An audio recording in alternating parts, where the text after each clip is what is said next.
नमस्कार दोस्तों, मैं हूं नील और आज की वीडियो में बात करेंगे कि वर्चुअल लैब्स के अंदर जो प्रैक्टिकल होता है वो कैसे परफॉर्म करते हैं। इसमें हमने स्पेसिफिकली बात की है इस प्रैक्टिकल की realization of logic functions with the help of universal gates, NAND gate and NOR gate. ठीक है, ये प्रैक्टिकल हमारे लगता है बीएससी सेकेंड ईयर में डिजिटल इलेक्ट्रॉनिक्स के अंदर।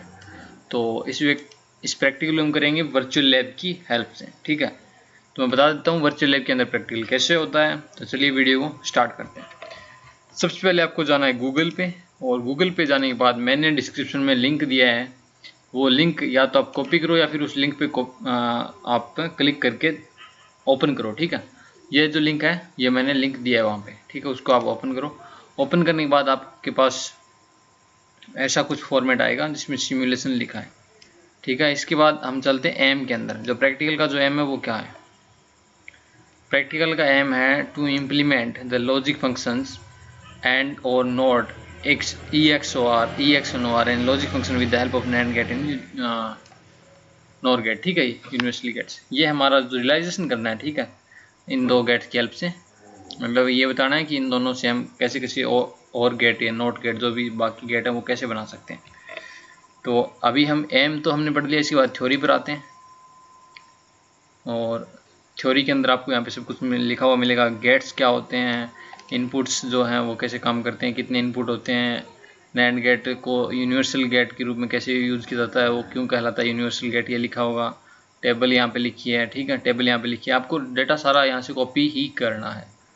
ठीक है, सब कुछ यहाँ पे लिखा है, कोई दिक्कत नहीं आएगी। NAND gate as AND gate यहाँ पे लिखा है। NAND gate as OR gate, जो भी गेट है वो सारे के सारे यहाँ पे लिखे हुए हैं। NAND gate as EXOR gate, सारे के सारे, आपको कोई भी दिक्कत नहीं आएगी, इसमें सारा कुछ लिखा हुआ है। इसके बाद आपको ये लिखने के बाद आपको आना है प्री टेस्ट, हमें छोड़ देना है एक बार के लिए। हम प्रोसीजर पे चलते हैं। प्रोसीजर में बस इतना सा कि करना क्या है, सिलेक्ट द ड्रैग बटन, ऐसा बटन होगा उस पर आपको क्लिक करना है and join the wire into perform. या मैं बताता हूँ, अभी सिमुलेशन के अंदर जाना है। इसके बाद आपको प्रोसीजर में जो हमने चीज़ें की कैसे करते हैं वो अभी बताता हूँ। यहाँ पे है realization of logic functions with the help of universal gates, NAND gate and NOR gate. दो ऑप्शन मिलेंगे आपको। पहला है NAND gate as universal gate, दूसरा है NOR gate as universal gate. तो हम करते हैं NAND gate as universal gate को, और इस पर आप क्लिक करेंगे तो आपके पास चार ऑप्शन मिलेंगे यहाँ पे। और ये नीचे वाला सॉल्विंग एक्सप्रेशन है, ये हमें यूज़ नहीं करना क्योंकि हमें रियलाइजेशन करना है। NAND gate as OR gate, मैं इस पर क्लिक करता हूँ तो आपका ये प्रैक्टिकल का जो सेटअप है वो आपको दिखेगा कुछ ऐसा। तो आप वायर को कनेक्ट कैसे करना है, हम हमेशा से जानते हैं कि जो सॉल्यूशन जो सॉल्व करते हैं वो हम करते हैं बैक साइड से, है ना, बैक साइड से करते हैं। Okay, it is comfortable to you, है ना, बैक साइड से करते हैं। मैं बैक साइड से इसको स्टार्ट करते हैं। ठीक है, तो बैक साइड से स्टार्ट करने के लिए y इक्वल टू a+b लिखा है, तो इसका मतलब ये है नैंड गेट। नैंड गेट में a+b कैसे बनाएंगे? नैंड गेट का आउटपुट रिजल्ट क्या होता है? ए बी की बार होता है, पढ़ा होगा आपने। नैंड गेट का रिजल्ट जो होता है वो आउटपुट जो होता है वो ए बी बार होता है।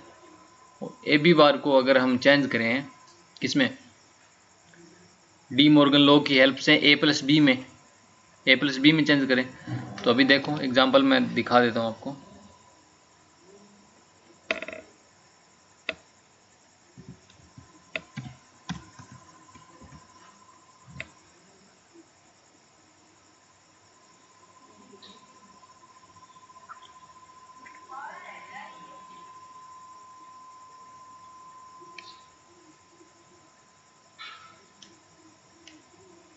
देखो यहाँ पे कि जो एंड गेट होता है वो कैसा होता है, वो यार आपने देखा होगा कि कुछ ऐसा होता है, यहाँ पे डी सा बना होता है, और इसकी जो आगे है वो नॉट गेट का यहाँ पे लगा होता है सिंबल।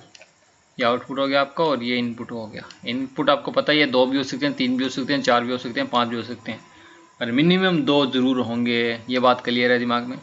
मैं मान लेता हूँ कि दो इनपुट का ये हमारा एंड गेट है, जिसमें ये ए मेरा इनपुट है और ये है मेरा बी इनपुट। ठीक है, तो यहाँ पे आपको आउटपुट जो मिलता है वो क्या मिलता है? आउटपुट आपको मिलता है ए बी राइटिंग थोड़ी सी सही नहीं हो रही। ए बी और इसकी बार है ना, बार आती है ऊपर, ए बी बार, दोनों की बार है ये, ए की और बी की दोनों की बार, ये रिजल्ट होता है। जबकि हम डी मॉर्गन जो लॉ होता है उससे हम जानते हैं, डी मॉर्गन लॉ से क्या जानते हैं कि डी मॉर्गन लॉ क्या कहता है कि ए जो ए बार और ए बी की जो बार है, सॉरी, ए बी की बार को आप चेंज कर सकते हो किस में, ए बार प्लस बी में, ए बार प्लस बी बार में, नहीं, यस कर सकते हैं हम चेंज से। समझ में आ गई बात। ये फॉर्मूला होता है ना डी मॉर्गन लॉ का। डी मॉर्गन के दो लॉ हैं हमारे पास, जिसमें से एक लॉ ये होता है। अगर आपको नहीं भी पता तो आप ये याद कर लो, ये डी मॉर्गन का लॉ बोलते हैं, De Morgan, Morgan, De Morgan.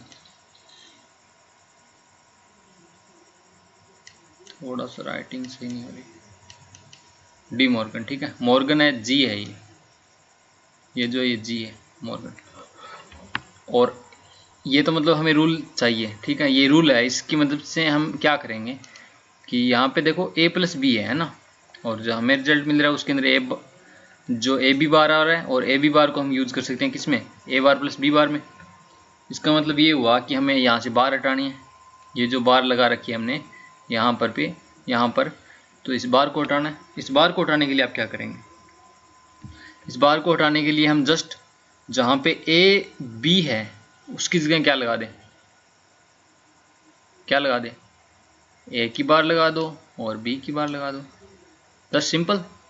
अगर आपको नहीं पता मैं क्या कर रहा हूँ तो एक बार इसको मैं हटा देता हूँ। देखो कि एक रूल होता है क्या, कि कहाँ गया कर्सर, हाँ, कि एक रूल होता है, जैसे ए की बार है, ठीक है, ए की बार होता है तो मतलब इसका मतलब तो है कि ए बार का मतलब ए बार हो गया। पर अगर इस बार के ऊपर भी एक और बार है तो क्या होना चाहिए, तो जो फॉर्मूला है वो ये कहता है कि ए बार जो होता है और इसकी भी एक बार और है तो वो ए के इक्वल होती है जनाब। किसके इक्वल होती है, उसके सेम जो इनपुट जो आपने दिया था ना उसके इक्वल होती है। क्लियर है ये बात। तो इसका मतलब ये हुआ कि यहाँ पे जो ए बी है इसकी बार है, तो यहाँ पे मैं ए की बार लगा देता हूँ और बी की बार लगा देता हूँ, तो फॉर्मूले के अंदर एज इट इज़ अप्लाई होगा। यहाँ पर भी जहाँ पर भी ए था वहाँ पे हम ए बार कर रहे हैं, तो इसका मतलब जहाँ पर भी ए फॉर्मूले के अंदर आ रहा है वहाँ पर भी ए बार होना चाहिए। तो सॉरी ये थोड़ा सा मिस्टेक हो रहा है, यहाँ पे एक बार है, समझ गए, और एक बार है यहाँ पे बी के ऊपर। क्यों, क्योंकि यहाँ पे भी तो हमने बार लगाई है और इन दोनों बार के बीच में मैंने स्पेस भी छोड़ा है, ये भी आप ध्यान में रखिए। तो अब क्या होगा कि जो फॉर्मूला कहता है कि ए के ऊपर अगर दो बार है, मतलब कोई भी इनपुट है इसके ऊपर दो बार है, तो वो same as it is input मिल जाता है। तो ये जो फॉर्मूला है वो सिंपलीफाई हो जाएगा किसमें, ए प्लस बी में, ए प्लस बी में सिंपलीफाई हो जाएगा। हमें चाहिए क्या था, ए प्लस बी चाहिए था, कहाँ पर, यहाँ पर आउटपुट के रूप में, यहाँ पर चाहिए था ना ए प्लस बी। तो ए बी बार को हमें चेंज करना पड़ा किसमें, ए की बार मल्टीप्लाइड विद बी की बार और उन दोनों की बार में, है ना, उन दोनों की बार लगाई, इसमें हमें चेंज करना पड़ा।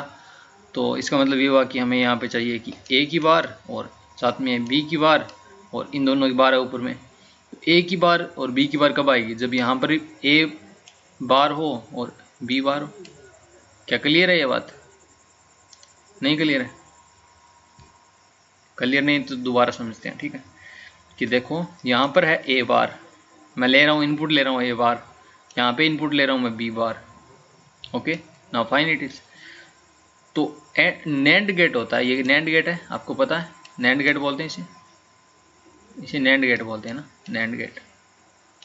तो नैंड गेट क्या कहता है कि जो इनपुट जो होते हैं इन दोनों का मल्टीप्लाई करके आप इनके ऊपर बार लगा दो, है ना, ये रिजल्ट होता है। ए बार एक इनपुट है, बी बार एक इनपुट है, और इन दोनों का मैं रिजल्ट लूँ तो वो क्या होगा, A bar multiplied with the B bar और उन दोनों की बार, ये तो रिजल्ट होता है। बस यही तो हमने कहा है। और इस ये जो ए bar multiplied with B bar और इसकी बार है, इसको हम डी मॉर्गन लॉ से किस में लिख सकते हैं, सिंपल ए प्लस बी में लिख सकते हैं, सॉरी ए प्लस बी में लिख सकते हैं इसमें, है ना। बस यही करना है, अब जो हमारा जो डायग्राम है यहाँ पे ए प्लस बी है। ए प्लस बी कब आएगा? जब ये ए बार हो ये बी बार हो। नहीं, यही तो, यहाँ पे हमें ए बार चाहिए। ए है यहाँ पे ए है ये, ठीक है, इसकी वैल्यू ए है, इसकी वैल्यू बी है। इस पॉइंट पे हमें ए बार चाहिए और इस पॉइंट पे बी बार चाहिए। ए बार कैसे लेके आएंगे? तो मतलब इस जो कनेक्ट करेंगे उससे ए बार बनाएंगे। ए बार से कनेक्ट करेंगे तो ए बार कैसे बनाएंगे कि ये जो है, ठीक है, ये जो नैंड गेट लगाया है, इस नैंड गेट का आउटपुट जो होगा वो ए बार होगा और उसको हम इससे कनेक्ट कर देंगे और इसको भी मैं कनेक्ट कर दूंगा। समझ गए बात? कि इस जो गेट का आउटपुट जो होगा इस गेट का वो ए बार होगा और इस गेट का आउटपुट जो होगा वो बी बार होगा। तभी तो हमारे पास यहाँ पे ए बार और यहाँ पे बी बार आएगा और उसका आउटपुट जो होगा वो ए प्लस बी आएगा। क्लियर? अब हमें बनाना है इस पे ए बार और इस पे बी बार। तो ए जो है, ऐसी बात हमें पहले से पता है, कौन सी, कि नैंड गेट में इनपुट जो होंगे, सभी जो गेट होते हैं, नैंड गेट की बात नहीं है, जो इनपुट जो होंगे सिवाय नॉट गेट के, तो इनपुट जो होंगे वो 2 होते हैं, मिनिमम रखने ही पड़ते हैं नैंड गेट को छोड़ करके। बाकी में सभी में आपको 2 गेट चाहिए, 2 इनपुट चाहिए, ठीक है। तो इन दोनों को मैं नैंड इससे कनेक्ट करता हूँ ए से। आपको कनेक्ट इसी तरह करना है, आपको इन दोनों को आपस में कनेक्ट नहीं करना है, इन दोनों को, ठीक है। मैं अभी कनेक्ट कर दूंगा, वरना नहीं करना, आप इन दोनों को कनेक्ट नहीं करना, वरना आपका जो सिस्टम है वो रॉन्ग दिखाएगा। आपको इन दोनों को कनेक्ट नहीं करना। अब करना है इन दोनों को कनेक्ट, इन दोनों को कनेक्ट। ये थोड़ा सा एरर हो गया, इसी के अंदर आया, मैंने कुछ जानबूझ के नहीं बनाया। अभी समझ गए आप? यहाँ पे ए बार हो गया रिजल्ट और यहाँ पे रिजल्ट हो गया बी बार, और इनका जो टोटल आउटपुट आएगा वो ए प्लस बी हो जाएगा। इसको चेक करते हैं, चेक करने का ऑप्शन होता है। रॉन्ग कनेक्शन, क्यों? हमने कोई गड़बड़ तो नहीं की? गड़बड़ यही की है कि हमने जो यहाँ से छोड़ा था ना इसको, वो गड़बड़ कर रहा है, ठीक है। तो इसको मैं दोबारा रिफ्रेश करता हूँ इसको, यही हो जाएगा। रिफ्रेश रीसेट का बटन होता है यहाँ पे। तो हमने जो सीखा है वही दोबारा कनेक्ट करते हैं। जो आप कनेक्ट कर रहे हो ना, इसको सावधानी से कनेक्ट करना है। वायर को ओवरफ्लो या फिर एक दूसरे के ऊपर से, या फिर एक ही इनपुट के आप 2 कनेक्शन बना रहे हो, वो सही नहीं रहेगा। इसको चेक करो, राइट कनेक्शन, जस्ट आपको दिखाएगा राइट कनेक्शन। तो ये आपका काम हो गया इतना। आपको क्या करना है, इसकी फ़ोटो लेनी है, विंडो प्लस प्रिंट स्क्रीन जो बटन होते हैं कीबोर्ड में उनसे, या फिर आप मोबाइल यूज़ कर रहे हो तो आप स्क्रीनशॉट ले लो उसका। स्क्रीनशॉट ले करके आप जो फाइल बना रहे हो उसके अंदर आपको ये जो इमेज चिपकानी है। अब ये होने के बाद, सिमुलेटर होने के बाद, आपको इसकी जो थ्योरी थी ना, कहाँ पे, इस थ्योरी में, इस थ्योरी के अंदर वो इमेज आपको डालनी है। जिससे हमने यूज़ किया था नैंड को एज और गेट के रूप में, है ना। नैंड को किस गेट के रूप में किया था? नैंड को और गेट के रूप में, क्योंकि हमने आउटपुट जो वो एयर गेट सॉरी और गेट का लिया है, जिसमें ए प्लस बी है आउटपुट। तो नैंड गेट को और गेट के रूप में इस्तेमाल कैसे करते हैं, इसका यहाँ पे हमें बॉक्स दिया होगा, ये रहा, नैंड गेट एज, सॉरी कहाँ पे चला गया, NAND gate as OR gate, यहाँ पे नीचे लिखा है। ये सारा का सारा प्रोसेस लिखा आपके लिए समझने के लिए, इसे पढ़ लेना। और इसके अंदर ये पिन आउट डायग्राम नहीं दिए, इसमें पिन आउट डायग्राम होते हैं वो लगाने पड़ते हैं आपको। और यहाँ पे ट्रक टेबल दिया आपको, और ये आपको दिया है इसका इनपुट और सर्किट डायग्राम। बस यही है। अगर आपको ये प्रैक्टिकल अच्छा लगा हो तो आप कमेंट करो कि हाँ अच्छा लगा यार, और अगर आपको कोई और प्रैक्टिकल का अगर वीडियो चाहिए तो मुझे बताओ। And thanks for watching, have a nice day.